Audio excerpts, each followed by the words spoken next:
Many years ago, we Rotarians made a promise to the children of the world to rid our planet of the scourge of polio.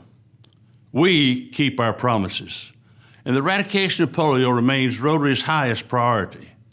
In order to cross the finish line, we need to remain vigilant. As Rotarians, we need to continue to educate ourselves, our fellow members, and the public on the devastating effects of this virus on children and their families. It's my pleasure to share a special preview of Rotary's documentary, Drop to Zero. It's an in-depth look at the historic effort to eradicate polio. I know you'll find this film as meaningful as I do. Let's take a look.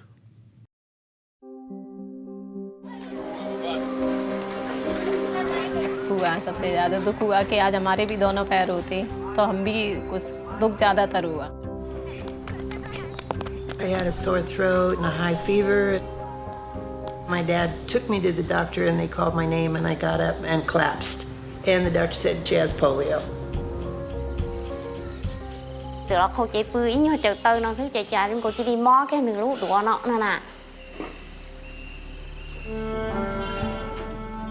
Polio has preyed on humanity for thousands of years, moving around the world from person to person in an unbroken chain of infection. In the early 1950s, there was a particularly intense outbreak in the United States that crippled nearly 60,000 people. It was really frightening because there was no vaccine and you never knew who was going to get polio. Everybody knew somebody who had the disease. It's been described as the AIDS of the time. And in the parks, precautions are taken to prevent gatherings of youngsters. Parents wouldn't let their children go swimming. Movie theaters were closed. People were kept inside. Nobody knew what was happening.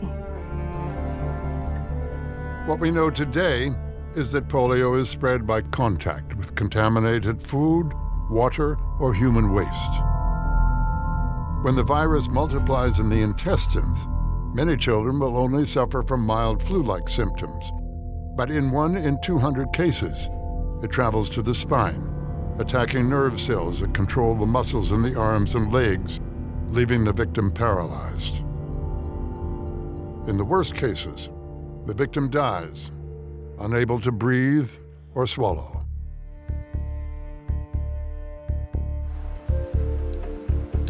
In 1954, at the height of the epidemic, Dr. Jonas Salk tested an injectable vaccine, which offered a first ray of hope. Approximately 5 years later, Dr. Albert Sabin developed an oral vaccine that was less expensive and easier to use. Humanity finally seemed to be gaining the upper hand. Dr. Salk, you have said that eliminating polio is no longer a scientific problem. I take it you were correctly quoted. Yes, Mr. Spivak. I think that it's a social and economic problem. The problem is not one of vaccine effectiveness, but one of vaccine use. Jonas Salk was right. By 1979, 61 countries had used the 2 vaccines to eradicate polio, including the United States and Canada. But in the rest of the world, we were still seeing 350,000 children paralyzed every year. So that was part of what contributed to the launching of the Global Polio Eradication Initiative, to ensure that every single child benefits from vaccination. No child should have polio. We come to this hour grateful for the achievements of the past. The drive for global eradication came from a most unlikely source. Rotary International, a group of business and professional leaders dedicated to public service, was looking for a global project to celebrate its 75th anniversary. Smallpox had been eradicated just 1 year before, so we decided to take on polio. It seemed like an impossible dream. When we first approached the World Health Organization about working with us to eradicate polio, they felt that we were amateurs, we didn't know what we were talking about, that we really didn't have anything to bring to the table. So Rotary went it alone, supplying volunteers and vaccines for mass immunization programs around the world. We knew that there was a vaccine that could be easily administered. It could be done by non-professional individuals by just putting 2 little drops into the child's mouth. From Brazil to El Salvador, from Indonesia to the Ivory Coast. These initial campaigns were remarkably successful. In 1979, we did a huge vaccination program in Philippines, 6 million children, and we found it worked. And Rotary raised money for further campaigns. They've exceeded that goal and raised $119,186 million. We're over goal! Now, the World Health Organization took notice. We went back to them and said, we've raised $248 million. Will you work with us to accomplish this? And at that point, the World Health Organization said, yes. The fact that a volunteer organization can persuade public and private people to join us in this manner, I think, says a great deal for mankind that it can be done. In 1988, the World Health Organization launched a public-private partnership called the Global Polio Eradication Initiative, officially adopting Rotary's dream. Without Rotary International lobbying and pressuring and forcing agencies to talk to each other and governments to talk to agencies, we never would have started the Global Polio Eradication Initiative. The United Nations Children's Fund agreed to purchase and distribute vaccines. The U.S. Centers for Disease Control would serve as the program's global virus hunters. You know, if you look at what's made a difference in terms of the progress, often political commitment has been a factor.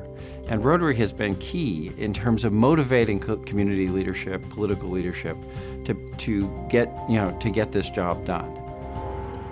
The World Health Organization would direct the program's strategy, and Rotary would continue to supply volunteers, raise funds, and act as the program's global advocate.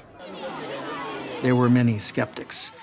The sheer magnitude of vaccinating between 250 million and 400 million children every year, it's mind-boggling. It's the largest global health initiative in history, involving more people on the planet than any other initiative. When the program started in 1988, the goal was to eradicate polio by the year 2000. Although the program missed its original deadline, the number of infected countries dropped from 125 to 9.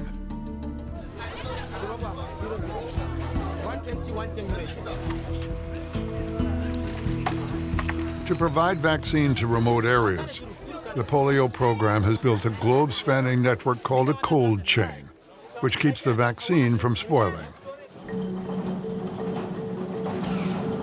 The cold chain begins with private sector drug companies that supply billions of doses of vaccine to UNICEF, which stockpiles, manages, and transports the vaccine to polio programs around the world. It's very, very difficult at the best of times to be able to reach people consistently every month with a viable vaccine that you've kept at the right temperature and get to every household and reach every child, let alone in areas of civil crisis. This has brought to the fore our need to ensure that we do not become complacent, because this is what the virus does.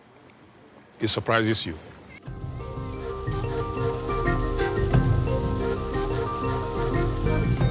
As the global program closes in on the goal of eradicating polio, all the stakes get higher.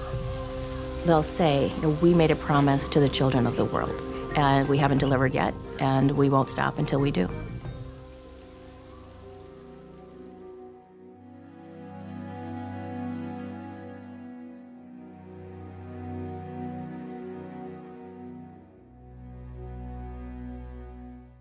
We need each of you to advocate for continued support from government and elected officials, to talk to your fellow club members, family, and friends, to ask them to join you in making a financial contribution. Let's not forget that every donation to End Polio Now will be matched 2 to 1 by the Bill and Melinda Gates Foundation. And finally, please encourage your district leaders to contribute district-designated funds. District-designated fund contributions will be matched 1 for 1 by the World Fund. And with a 2 to 1 Gates Foundation match, contributions of district-designated funds will yield a 6 to 1 match. These critical funds will save lives. That's our history, our vision, and our legacy. Rotary members had the audacity to start this campaign, and we won't stop until it's done.